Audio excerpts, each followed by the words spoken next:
pessoal, tudo bem? Eu sou o professor Cláudio, da disciplina de Química. E nós vamos conversar agora sobre várias questões aí presentes no simulado de vocês. Inicialmente, eu vou chamar a sua atenção para um tópico que cai com relativa frequência na prova do Enem, que é a ideia da geometria molecular. Imagine a seguinte situação. A geometria molecular consiste em você ter a capacidade de adequar os átomos envolvidos na ligação de forma tal qual que as nuvens eletrônicas entre si mantenham a menor repulsão possível entre elas. Essa é a ideia base para você conseguir estruturar. Tradicionalmente, eu tenho um átomo central disposto ligantes ao redor, onde esses ligantes eu vou tentar orientar espacialmente, minimizando essa repulsão. Vamos começar com alguns exemplos, como algo para você seguir um mapa lá. Primeiro, dá uma olhada aqui, essa primeira estrutura aqui que chama atenção, do tipo X2. É quando eu tenho apenas dois átomos ligantes entre si. A estrutura vai ser do tipo linear, obrigatoriamente. Por exemplo, cloro com cloro, H com Cl. Note que eu tenho apenas dois elementos, o hidrogênio e o cloro. Obrigatoriamente, a melhor maneira de representar isso espacialmente é numa estrutura do tipo linear, com abertura de 180 graus entre um e outro. Já para uma situação onde eu tenho um central X e dois ligantes aqui, representado por Y2. Basicamente, dois tipos de estruturas eu vou ter. Então, a primeira que seria linear e a segunda angular. Veja bem o seguinte, par de elétrons livres no átomo central tem a capacidade de repulsar a ligação feita. Então, imagine que eu tenho aqui uma ligação, 180 graus, eu tenho aqui um átomo central e dois ligantes que seriam meus cotovelos. Tá certo? Se tiver um par eletrônico livre no átomo central, ele tem a capacidade de repulsar as duas ligações, obrigando a estrutura a ficar angular. Então, note aqui o seguinte. Na primeira situação, linear, um átomo central, dois ligantes, uma ligação simples para cada lado, onde eu não tenho par eletrônico sobrando aqui no átomo central, certo? E aí, a melhor forma de dispor essa estrutura linear. Átomo central aqui e duas duplas ligações. Não há aqui que eu tenha par eletrônico livre nesse átomo central. Aqui é um caso clássico, por exemplo, de dióxido de carbono, CO2. Carbono no meio e um oxigênio para cada lado. Numa estrutura do tipo angular, tradicionalmente ela aparece com um par eletrônico sobrando no átomo central, certo? Empurrando os ligantes aqui para baixo e formando uma estrutura angular, ou tradicionalmente dois pares eletrônicos sobrando, como é o caso, por exemplo, da água, onde o oxigênio é o átomo central e sobram dois pares eletrônicos ali, empurrando essa ligação por parte dos hidrogênios para a parte de baixo e fechando ali um certo ângulo. Então, estrutura do tipo angular. Chama a tua atenção agora para um caso clássico. Dá uma olhada aqui, KrF2, de fluoreto de criptônio aqui. Observe que eu tenho três pares eletrônicos dispostos aqui sobrando. Criptônio é um gás nobre, apresenta 8 elétrons ao total. Um aqui dessa ligação, outro dessa e mais 6 aqui que eu tenho livres. Na hora que eu vou dispor esses 6 átomos, a ideia é manter os pares de elétrons livres na maior distância possível. Então eu passaria a ter aqui o criptônio, teria aqui uma nuvem eletrônica disposta para cá, a outra aqui com par eletrônico, e aqui numa abertura entre elas de 120 graus. E passaria a ter os furos dispostos em 180 graus aqui, numa estrutura do tipo linear. Então é um caso para você tomar um certo cuidado, tá? Porque às vezes questões iguais a essa podem vir a aparecer. Seguindo adiante, observe aqui quando eu tenho um central e 3 ligantes aqui. As estruturas mais comuns abordadas no ensino médio para isso são trigonal plana, aqui que nós temos, aonde há uma abertura de 120 graus e no átomo central não há elétrons livres aqui disponíveis na grande maioria das vezes, ou pelo menos de forma tal qual que os dois elétrons livres, os pares de elétrons livres estejam dispostos 180 graus entre si e os ligantes que estejam ali estejam em 120. No entanto, os casos que você aborda, é essa a ideia proposta aqui para cá.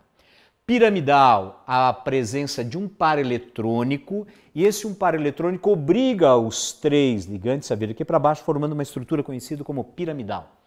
A forma T, chama a tua atenção para cá, observe. 2 pares eletrônicos livres aqui, certo? E uma forma T aqui disposta, tá?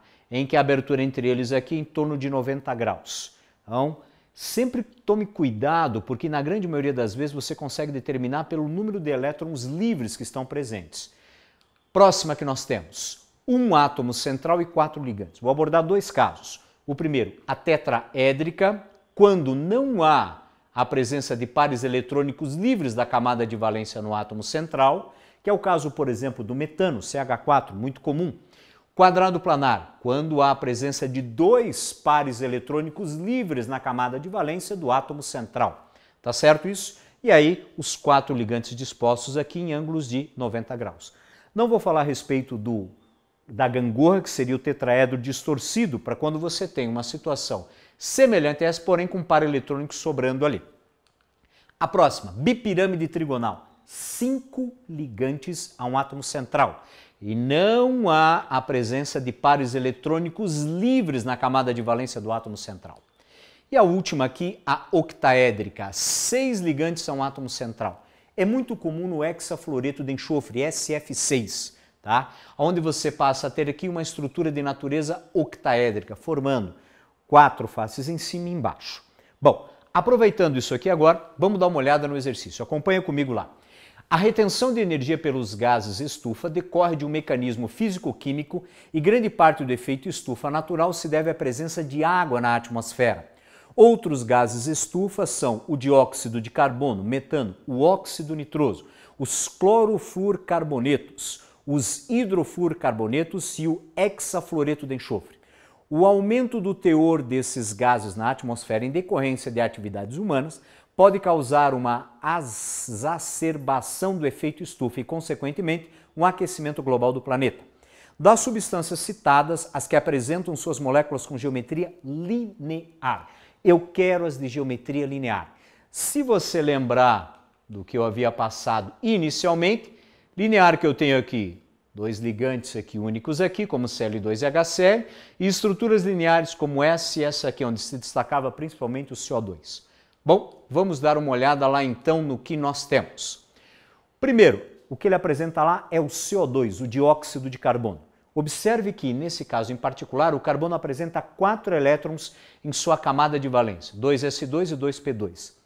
Desses 4 elétrons em sua camada de valência, ele utiliza esses 4 elétrons para efetuar as ligações, ou seja, não sobra elétrons no átomo central. E os oxigênios estão dispostos ao redor do carbono numa geometria com ângulos de 180 graus de uma ligação a outra dessas ligações sigmas, ou seja, estrutura linear. Bom, então eu sei que uma das alternativas deve conter o CO2. Agora a próxima, você tem lá gás metano, certo? Estrutura tetraédrica, um átomo e 4 ligantes, um átomo central e 4 ligantes ao redor dele. Não sobram elétrons livres na camada de valência do átomo central, então eu passo a ter disposto aqui, ó, a estrutura com 109 graus e 28 minutos, estrutura tetraédrica. Não é linear, não me interessa. SF6, outra citada aqui que nós temos. O SF6, para cá, eu tenho um central e 6 ligantes, estrutura do tipo octaédrica, como havíamos visto anteriormente aí no exemplo que eu havia passado, lá no BY6. Tá? Então, não é estrutura linear. A próxima, o N2O. Opa, peraí. Esse pregou uma peça até mesmo no cientista algumas épocas. O pessoal imaginava que essa estrutura consistia no seguinte: o oxigênio como átomo central e os nitrogênios ligados ao redor desse oxigênio. Nós observamos através de experimentos que não é assim que a estrutura se comporta. Na verdade, o que eu tenho é nitrogênio ligado a nitrogênio e então um oxigênio. Eu posso dispor isso de duas maneiras, com duas duplas aqui, dispondo os elétrons ao total de 16, que são 5 de cada camada de valência do nitrogênio e 6 do oxigênio. 2 nitrogênios, cada um com 5 elétrons na camada de valência, fecham em 10 elétrons. Mais 6 do oxigênio, sua camada de valência, são 16 elétrons. Então atenha-se ao seguinte fato aqui, ó. 2 eu tenho aqui, mais 2 são 4, uma ligação são 2. Então olha, 2, 4, 6, 8, 10, 12, 14, 16 elétrons. Dispostos desta forma a qual você está vendo, a estrutura aqui do átomo central, sem pares eletrônicos livres aqui, ó, a estrutura assumida é uma estrutura do tipo linear. ela está em ressonância com essa outra estrutura, onde o átomo central ainda não tem elétrons livres em sua camada de valência, ou seja, estrutura de natureza linear. Então, as duas estruturas que eu tenho são dióxido de carbono e o N2O, ali que você tem. E, como consequência, a alternativa que enquadra isso é a letra C, onde tem o CO2 e o N2O. Vale a pena salientar um detalhe. Um efeito de gás estufa consiste lá, quando a radiação lá do Sol bate sobre o Sol e é refletida, ela bate nas ligações de natureza covalentes polares, como é o caso de SF6, como é o caso de CH4, carbono com hidrogênio, há uma diferença de eletronegatividade, carbono com oxigênio, há uma diferença de eletronegatividade. Essa diferença de eletronegatividade faz com que haja um estiramento dessa ligação pela incidência direta da radiação do Sol e, como consequência, isso acaba aumentando o grau de agitação e aumentando a temperatura. Isso não acontece quando a ligação é de natureza covalente apolar, como por exemplo O2, como por exemplo N2, tá? Que é o caso do gás nitrogênio. Tranquilo? Segue o próximo agora. Um outro item muito abordado que você tem nas provas do Enem diz respeito exclusivamente às reações inorgânicas. Vamos destacar algumas aqui. Por exemplo, as reações de neutralização ácido-base de diarrênios, aonde base aqui eu tenho a presença da hidroxila e libera essa hidroxila na forma de OH- em meio aquoso, os ácidos com a presença do hidrogênio, liberando eles como único cátion lá, H+, presente ao meio. A ideia aqui é promover uma neutralização do tipo total. Então observe, eu tenho uma monobase com uma única hidroxila e eu tenho um diácido aqui, ó, com 2 hidrogênios aqui presentes. A ideia é promover uma neutralização. Então acompanhe aqui comigo a ideia dessa neutralização.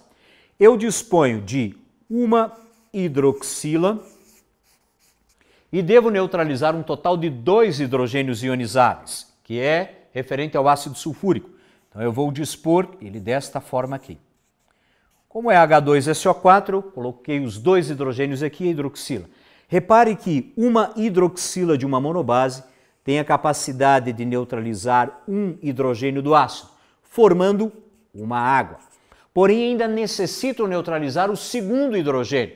Não tenho mais hidroxila proveniente dessa base. Repito a base, acrescento mais uma base aqui, para que então eu possa promover a neutralização total, formando 2 águas, para cá H2O e H2O, e o sal, que é o Na2SO4.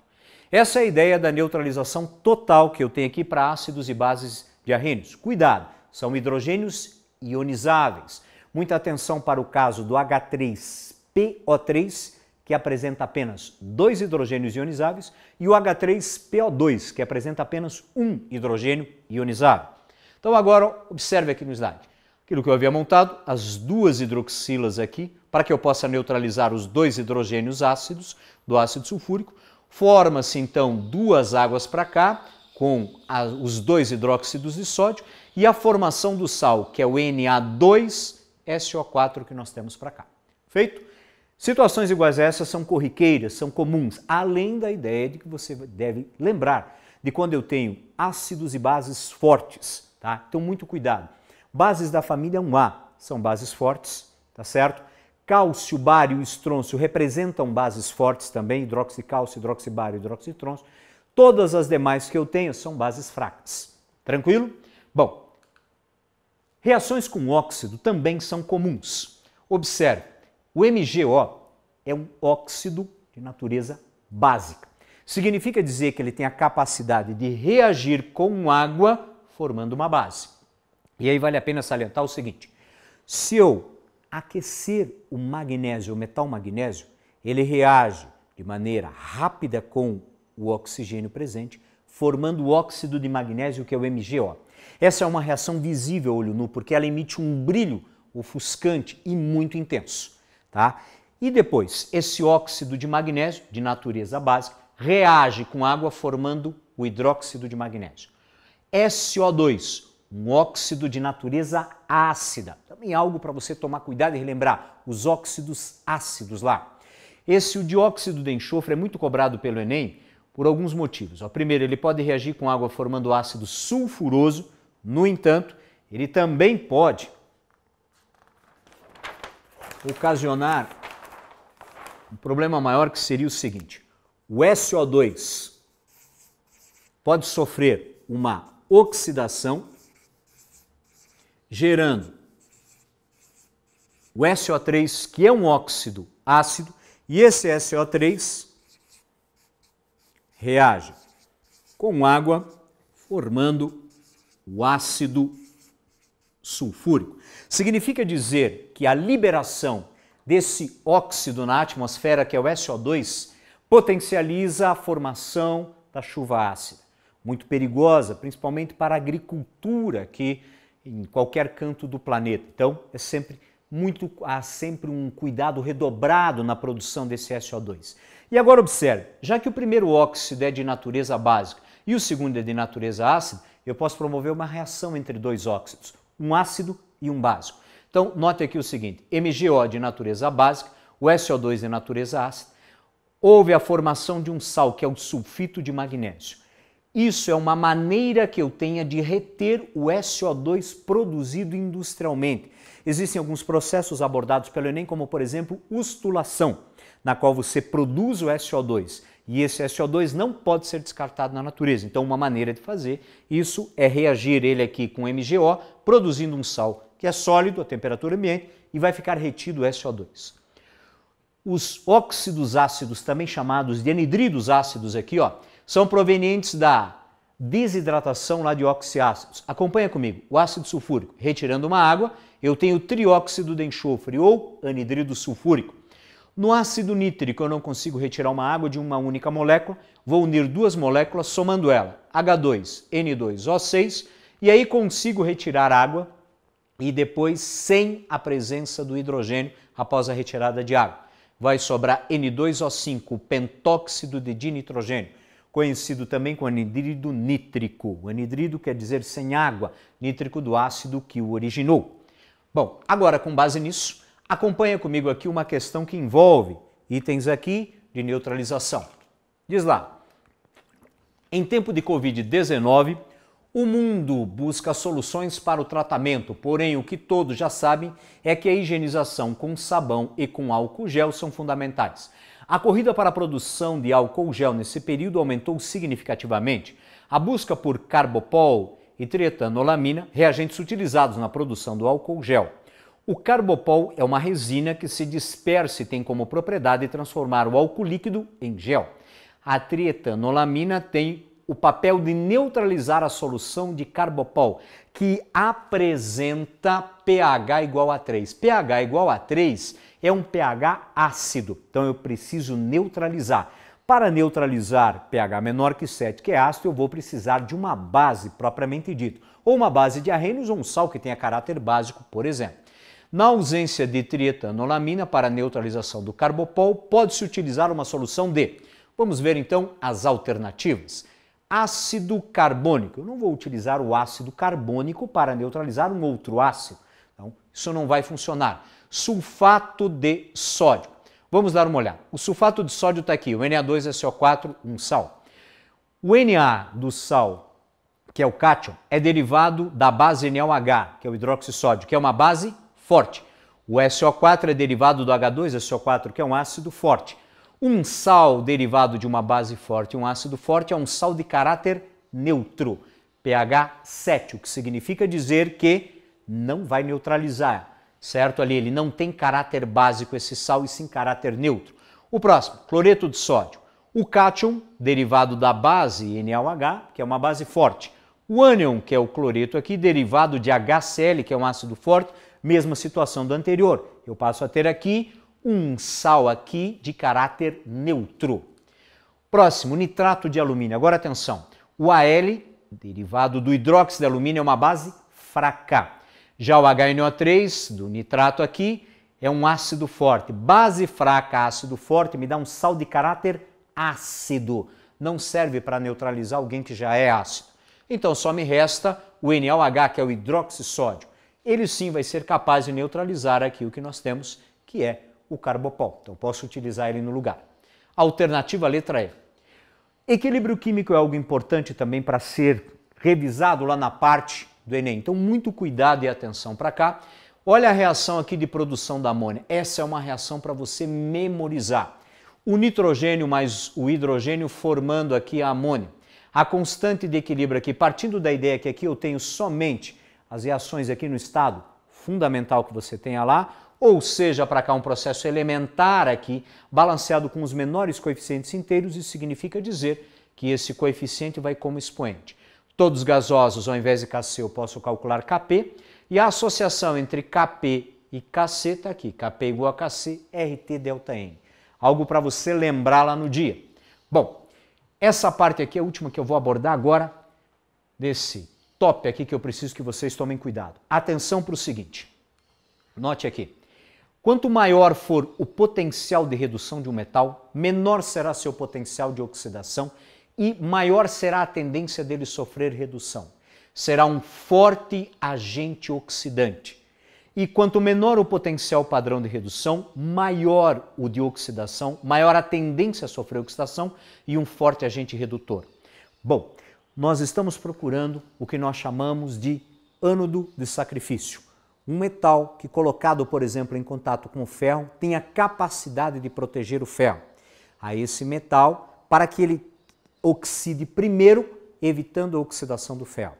Esse metal, para que ele seja utilizado como um ânodo de sacrifício, obrigatoriamente ele tem que ter um potencial de redução menor que o do ferro. E quanto menor, melhor ainda. Vamos dar uma olhada numa questão assim? Então acompanha lá comigo. Na tentativa de minimizar os efeitos de uma corrosão, o mercado busca diferentes técnicas e uma delas é o uso de metais de sacrifício. É por conta desses metais de sacrifício que dutos enterrados no solo transportam gás, água e petróleo com uma certa segurança.